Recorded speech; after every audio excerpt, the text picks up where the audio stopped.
بسم اللہ الرحمن الرحیم۔ السلام علیکم ورحمۃ اللہ وبرکاتہ۔ MB میں خوش آمدید۔ آج کی ویڈیو کا آغاز کرتے ہیں بہت ہی اچھے 3 وظائف کے ساتھ جن کی اہمیت فضیلت کیا ہے اور یہ کس چیز کے لیے کیے جاتے ہیں۔ ان کی اتنی زیادہ اہمیت فضیلت ہے کہ آپ لوگ یہ وظیفے ہر مشکل پریشانی ٹینشن میں کر سکتے ہیں۔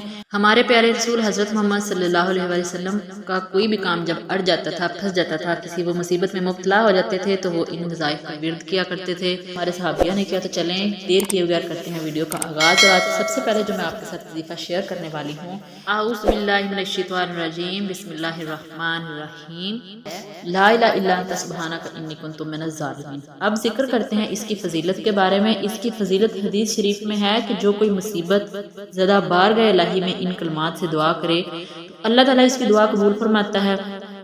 اور اس کے بارے میں ہے جب حضرت یونس علیہ السلام کو مچھلی نگل گئی تھی تو آپ نے مچھلی کے پیٹ میں اس آیت کا ورد کیا تھا، اور اس آیت کو اگر ہم کسی بھی مشکل میں کرتے ہیں تو اسی طرح جس طرح حضرت یونس علیہ السلام کی مشکل اس سے بڑی کیا ہو سکتی ہے کہ ان کی مشکل جو ہے وہ کٹ گئی تھی، تو انشاءاللہ اللہ تعالیٰ اپنے کسی بندے کو جو ہے مایوس نہیں کرتا ہے، اور کسی بھی مشکل میں کی گئی، ٹینشن میں کی گئی، پریشانی میں کوئی بھی اس پر مصیبت کا پہاڑ ٹوٹ پڑا ہے کرے تو یہ دعا اللہ تعالیٰ ضرور قبول کرتا ہے، اور اس دعا کی بہت زیادہ فضیلت ہے۔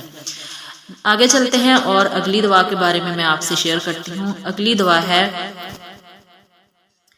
یا حیو یا قیوم برحمتک استغیث۔ کیا ہے؟ یا حیو یا قیوم برحمتک استغیث۔ حضرت انس بن مالک رضی اللہ تعالیٰ عنہ سے روایت ہے کہ رسول اللہ صلی اللہ علیہ وسلم کو جب کوئی مشکل کام درپیش ہوتا تو آپ یہ دعا مانگتے ہیں، اور وہ دعا کون سی ہے؟ یا حیو یا قیوم برحمتک استغیث۔ اے زندہ، اے قائم رکھنے والے، میں تیری رحمت کے ذریعے مدد مانگتا ہوں۔ یہ حدیث سنن ترمذی میں 3524 نمبر حدیث ہے، اور اس کی جو اہمیت و فضیلت ہے وہ اتنی زیادہ ہے کہ کسی اس طریقے سے اللہ تعالیٰ سے مانگا جائے کہ کسی اور سے مانگنے کی ضرورت پیش نہیں آتی۔ اور حضرت محمد صلی اللہ علیہ وسلم اس دعا کو ہر مشکل ٹائم پہ پڑھتے تھے، جب بھی کسی مشکل میں پریشانی میں مبتلا ہوتے تھے تو اس دعا کا ورد کرتے تھے۔ تو یہ دعا بھی ایک پریشانی اور ٹینشن کے لیے بہت زیادہ ہے۔ صبح شام اگر اس دعا کو پڑھا جائے تو اس کی بہت زیادہ اہمیت و فضیلت ہے۔ اس کے علاوہ آتے ہیں دعا نمبر 3 دعا کی طرف، جو کہ ہمیں ہر مقصد میں کامیابی کی دعا ہے، اور اس کی بھی اتنی زیادہ اہمیت ہے، اور وہ دعا ہے حسبنا اللہ و نعم الوکیل، نعم المولا و نعم النصیر۔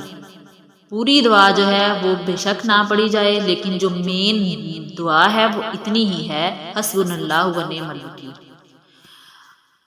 جو اس دعا کو